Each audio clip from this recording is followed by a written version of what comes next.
मन्नाथ श्री जगन्नाथ मद्गुरु श्री जगद्गुरु मदात्मा सर्वभूतात्मा तस्मै श्री गुरवे नमः। प्रत्येक दिन संध्यारे बा सकाळे आमे किछि महत्व बाणी आपण मानक उद्देश्य प्रदान करू। तार कारण होउची मन होउची गोटे शैतान विचलित तार धर्म, किंतु प्रकृत में मन विचलित नुहे, से विचलित हो जाए। से विचलित मन को शांत करने पाई संध्या बा प्रभात रे आमर यही जो प्रार्थना ध्यान आसन प्राणायाम जी जेभली भाव करे से तार फल निश्चय पाइब। मन एवं मनुष्य मनुष्य शब्दटा आसिला कोठु? मनु नामक ऋषि ठारू नाम अनुजाई मनुष्य जन्म बोली कहा जाए। गीतार चतुर्थ अध्याय से कहले मु यही जोग प्रथमे सूर्य को कही, सूर्य तांको पुओ मनु को कहले। ताले मनु होउचंती आमर प्रथम पुरुष, सूर्य होउचंती षष्ठा। तो तांकर पुओ मनु से जने ऋषि थिले। से मनु नामक ऋषि ठारू आमे ये जो संतान गुड़िक आज पर्यंत माने पृथ्वी रे केते कोटी लोक हेलेनी, केते कोटी लोक मलेनी, सबू होउचंती तार मूल तत्व होउचंती मनु। एवं सबू को रक्षा करने पई मौलिक भावना रे से हो देवता होउचंती सूर्य। मनुष्य सुख भोग चिंती नानादि देवता पूजंती। प्रकृत में कौन सबू देवता माने बर दियंती, किंतु आमर गोटे विश्वास आमे एमती पूजा कले सेमती पूजा कले उपास रहिले किंबा ई मंत्र जप कले आमको से बर प्राप्त हेबे। मने कर दऊ किछि जदि तुमे न करिवो, केवल समर्पित भावना रे जदि रहिला, से समर्पित भावना रे आपन को सब कथा मिलिबो। से कहउचंती मनु नामक ऋषि ठारू मनुष्य जन्म हेले। मनु तांको पुओ इक्ष्वाकंकु कहिले। इक्ष्वाक कहिले मर्यादा पुरुषोत्तम रामचंद्रंकर पूर्वज। से इक्ष्वाक कुल दैवत बोली कहा जाए। इक्ष्वाक वंशर सुपुत्र होउचंती मर्यादा पुरुषोत्तम रामचंद्र। इक्ष्वाक से निमि आदि सप्त ऋषि मान को जनइले। ये ऋषिवाद कथाटी गीतारे केड़े सुंदर भावरे सुसज्जित ही ये ऋषिवाद कथाटी रही।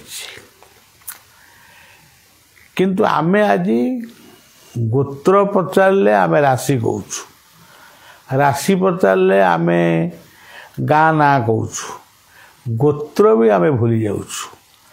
किंतु जेतेबेले आमे मने पकेइबा आमर गोत्र होउचिन जने ऋषि, काश्यप गोत्र, व्याघ्रपाद गोत्र, भरद्वाज गोत्र, ये जो गोत्र गुड़ी को जदि आमे स्मरण करिबा तले आम भितर गोटे चिंताधारा आसीबो ଯେ ଆମେ ହେଉଛୁ ଋଷିର ସନ୍ତାନ।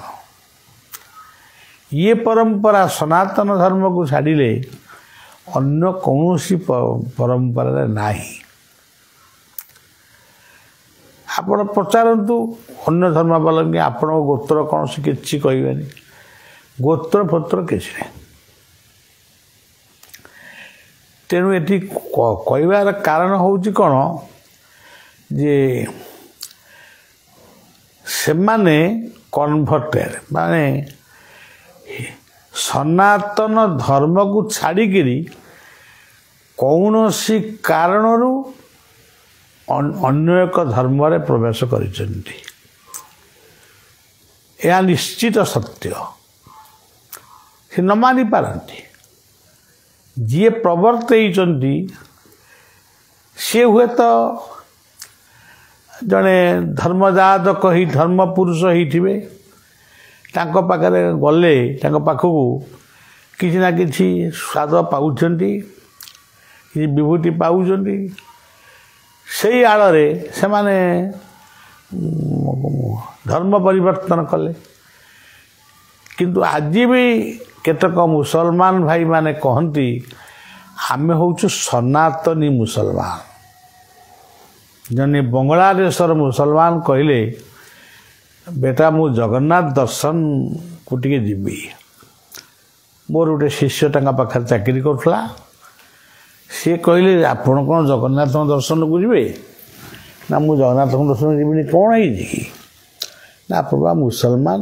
ନା ନା ନା ନା, ଆମ ପୂର୍ବପୁରୁଷମାନେ ଥିଲେ ସନାତନୀ। ତେଣୁ କ'ଣ ପାଇଁ କେଉଁ ପରିସ୍ଥିତିରେ ସେମାନେ ମୁସଲମାନ ହେଲେ?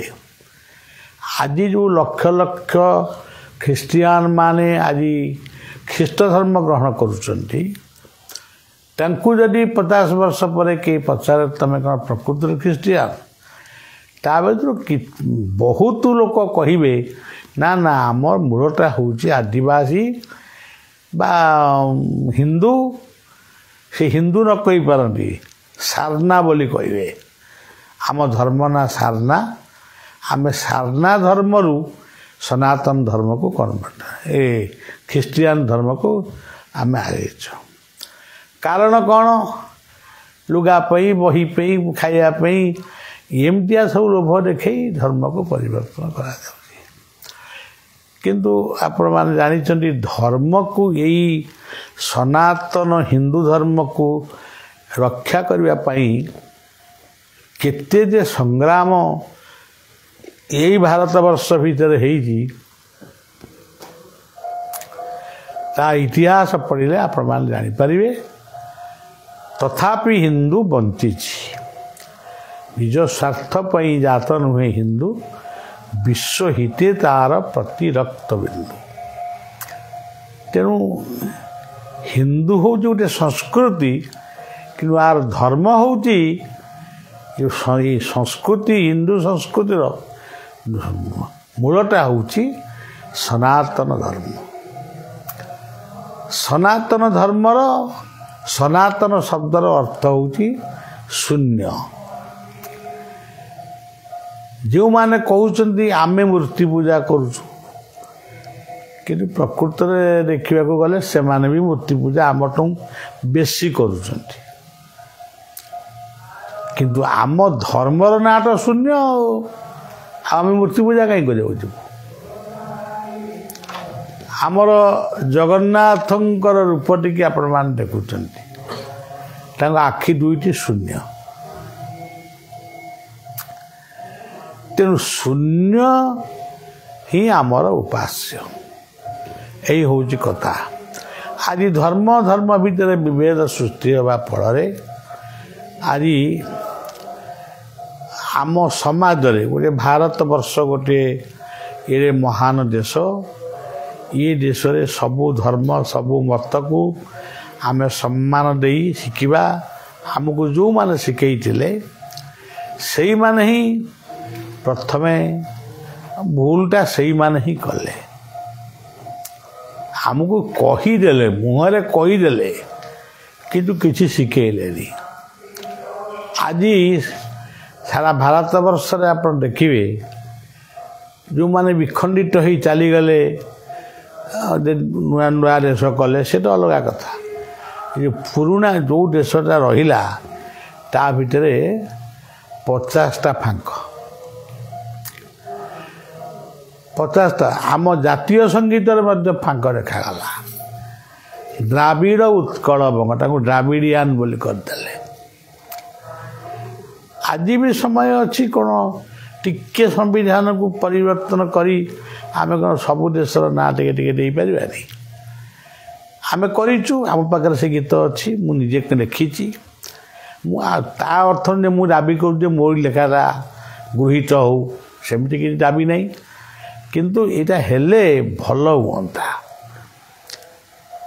ତେଣୁ ସେମାନେ କହୁଛନ୍ତି ତ୍ରିରଙ୍ଗା ପତାକା ଆମ ପତାକା ନୁହେଁ, ଆମ ଦେଶ ଭାରତ ନୁହେଁ,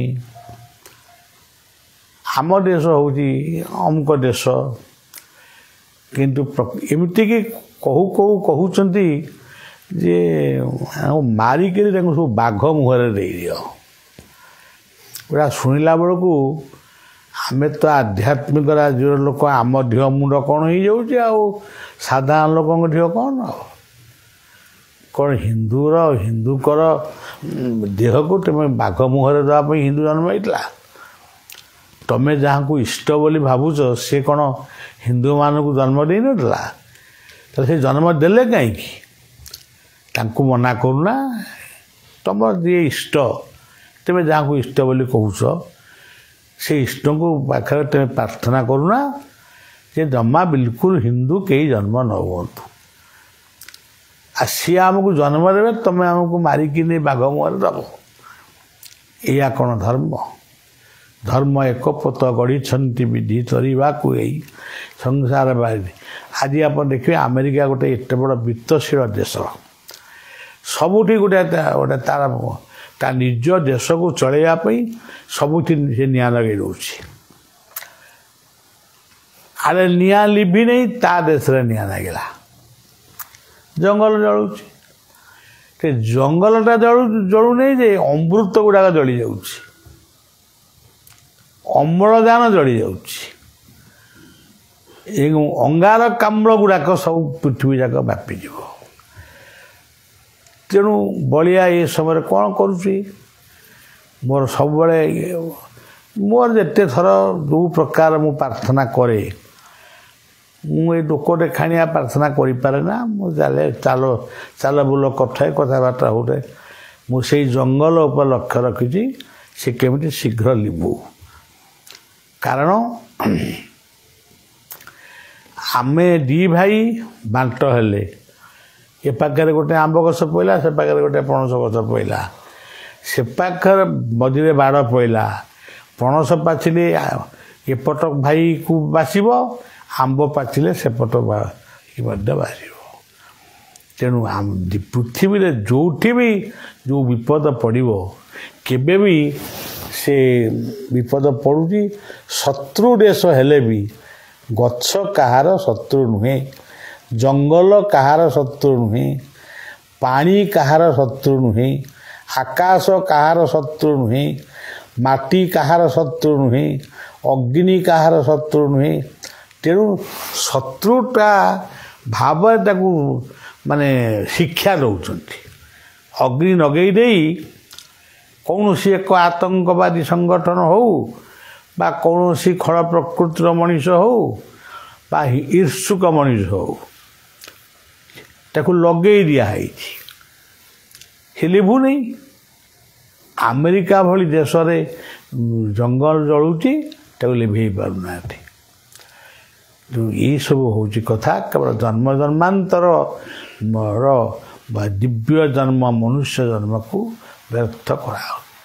କିନ୍ତୁ ସନାତନ ଧର୍ମ ସବୁବେଳେ କହିଛି କାଳେ ବର୍ଷନ୍ତୁ ପର୍ଜନ୍ୟ ପୃଥିବୀ ଶସ୍ୟଶାଳିନୀ। କେତେ ସୁନ୍ଦର ଶ୍ଲୋକ। କାଳେ ବର୍ଷନ୍ତୁ ପର୍ଜନ୍ୟ ପୃଥିବୀ ଶସ୍ୟଶାଳିନୀ ଦେଶୟୋକ୍ଷବର ବ୍ରାହ୍ମଣା ସନ୍ତୁଳିନ। ତେଣୁ ବ୍ରାହ୍ମଣା କହିଲେ କେବଳ ବ୍ରାହ୍ମଣ ଜାତି ନୁହେଁ, ଯେଉଁମାନେ ବ୍ରହ୍ମ ଉପାସକ। ବ୍ରହ୍ମ ଉପାସକ ମାନେ ଶାନ୍ତିରେ ରୁହନ୍ତୁ। ଜଗନ୍ନାଥଙ୍କର ଶ୍ରେଷ୍ଠ ବନ୍ଦନା ହେଉଛି ପରଂ ବ୍ରହ୍ମ। ଏଇ ବନ୍ଦନାଟି ଆସିଛି ପରଂ ବ୍ରହ୍ମ ପରଂ ଧାମ ପବିତ୍ରଂ ପରମଂ ଭବାନ ପୁରୁଷଂ ଶାଶ୍ୱତଂ ଦିବ୍ୟଂ ମାଦିଦେବଂ ଭଜଂ ପ୍ରିୟଂ। ଆଉ ଜଗନ୍ନାଥଙ୍କର ଶ୍ରେଷ୍ଠ ନାମ ମୋର ସାରା ଭାରତ ବର୍ଷରେ କହି କହିକି ଆଇଲେଣି। ଯେଉଁଟା ମୋତେ ଭଲ ଲାଗେ ଜଗନ୍ନାଥ, ଜରେ ବଳଦେବ, ଯିଏ ଜନମାନଙ୍କୁ ଅନ୍ନ ଦିଅନ୍ତି, ସେ ଖାଇବାକୁ ଦିଅନ୍ତି। ଜନ କଲେ ଖାଲି ମଣିଷ ନୁହେଁ, ସମସ୍ତଙ୍କୁ ଜନାର୍ଦ୍ଦନ। ଓଡ଼ିଶାର ଗୋଟିଏ ମହାପୁରୁଷ ଗୋଟେ ନାମ କହିଲେ ପ୍ରଚାର କଲେ ଓମ୍ କୃଷ୍ଣ ମଧୁସୂଦନ ବାସୁଦେବ ଜନାର୍ଦ୍ଦନ। ବଳଦେବଙ୍କୁ ଯେତେବେଳେ ଦେଖିବ ଏଇ ମନ୍ତ୍ରରେ ତାଙ୍କୁ ସ୍ମରଣ କରିବ। ଗ କହିଲେ ଗଙ୍ଗା, ଗୁରୁ, ଗୋବିନ୍ଦ, ଗୀତା, ଗାୟତ୍ରୀ, ଗୋମାତା। ତେଣୁ ଗୁରୁ ଗୋବିନ୍ଦେ ଦିଅ ମନ ଗମିବ ବୈକୁଣ୍ଠ। ସେଠି ପଢ଼ିବ ଶ୍ରୀ ଗୁରୁଭ୍ୟୋ ନମ, ପରମ ଗୁରୁଭ୍ୟୋ ନମ, ପରାତ୍ପର ଗୁରୁଭ୍ୟୋ ନମ, ପରମେଷ୍ଟି ଗୁରୁଭ୍ୟୋ ନମ। ତାପରେ ଜଗନ୍ନା ନା ଅର୍ଥ ଆସିଲା ନାମ ବ୍ରହ୍ମ। ନାମ ହିଁ ହରେର ନାମୈବ କେବଳମ୍ ହରୌ ନାସ୍ତୈବ ଗତିରନ୍ୟଥା। ଏଇ ନାକୁ ଆଉ ଥକୁ ମିଶାଇ ଦେଲେ ଏଇଟା ହୁଏ ନାଥ। ବୈକୁଣ୍ଠ ବ୍ରହ୍ମଚାରୀ ସେ ଗାଇଲେ, ଗୋଟେ କୀର୍ତ୍ତନ କଲେ ଜୟ ଗୁରୁ ଜୟ ଜଗନ୍ନାଥ, ଜୟ ଗୁରୁ ବୈକୁଣ୍ଠନାଥ। ନା ଆଉ ନା କହିଲେ ଓମ୍ ନମୋ ନାରାୟଣାୟ। ଆଉ ଥ କହିଲେ ଧୈର୍ଯ୍ୟ। ବ୍ୟସ୍ତ ହୁଅ ନା, ଧୈର୍ଯ୍ୟ ରଖ। ବିପଦ ଆସୁଛି ଧୈର୍ଯ୍ୟ ରଖ, ରୋଗ ଆଇଛି ଧୈର୍ଯ୍ୟ ରଖ। ଦେଖିବ ଧୈର୍ଯ୍ୟ ଯଦି ରଖିବ ତାହେଲେ ନିଶ୍ଚିତ ଭାବରେ ଏ ବରଫ କରିକା ଭଳିଆ ସବୁ ମିଳେଇଯିବ। ତେଣୁ ଆମେ ତ ଯାହା କହିବା କଥା, ଆଉ ସେ ସ୍କନ୍ଦ ପୁରାଣରେ କ'ଣ ଲେଖା ହେଇଛି, ଅମୁକ ପୁରାଣରେ କ'ଣ ଲେଖା ହେଇଛି, ଆମର ଆଉ ବୟସ କାହିଁ ଯେ ଆମେ ବସିକି ମୁଖସ୍ଥ କରିବୁ, ତାକୁ ବସିକି ପଢ଼ିବୁ। ଆଉ ପାଠପଢ଼ା ଦିନ ଚାଲିଗଲା। ଏଣିକି ଅନୁଭବୀର କଥା ଆପଣମାନଙ୍କୁ କହି କେବଳ ଆପଣମାନଙ୍କୁ ନିବେଦନ କରିବୁ ଯେ ସବୁ ମହାପୁରୁଷମାନଙ୍କୁ ଭଲ ପାଅ ଏବଂ ମୁଁ ଅମୁକ ବାବାଙ୍କ ଶିଷ୍ୟ, ମୁଁ ଅମୁକ ଗୁରୁଙ୍କ ଶିଷ୍ୟ, ଏସବୁ ସଂକୀର୍ଣ୍ଣତା ତ୍ୟାଗ କର। ଥରେ ଭାବିକିରି ଦେଖ, ଗୋଟିଏ ଗୁରୁଙ୍କ ନାଁ ନିଅ, ତାଙ୍କର କେତେ ଲୋକ ତାଙ୍କୁ ପୂଜା କରୁଛନ୍ତି। ତାଙ୍କ ପୂଜା ଯଦି ଯିଏ ଗ୍ରହଣ କରିପାରୁଛି, ତମ ପୂଜାଟା ସେ ଗ୍ରହଣ କରିପାରିବନି? ତେଣୁ ଏତେ ଓଜନିଆ ନିବେଦନଟା କରିବ, ଏମିତି ଭାରି ହେଇଯିବ ତାକୁ। ତେଣୁ ଆମର ଯେଉଁ ରହିଛି ହୀନ ପ୍ରକୃତି, ସେଇଥିପାଇଁ ଆମେ ଉଦାର ହେଇପାରୁନାହୁଁ। ଶେଷରେ ସେଇ କାଳିଆ ବଢ଼ିଆଙ୍କ ପାଦରେ ସମର୍ପଣ କରି ଆଜିର କଥାକୁ ଏଇ ରଖୁଛି। ଜୟ ଗୁରୁ ଜୟ ଜଗନ୍ନାଥ, ଜୟ ଗୁରୁ ଜୟ ଜଗନ୍ନାଥ।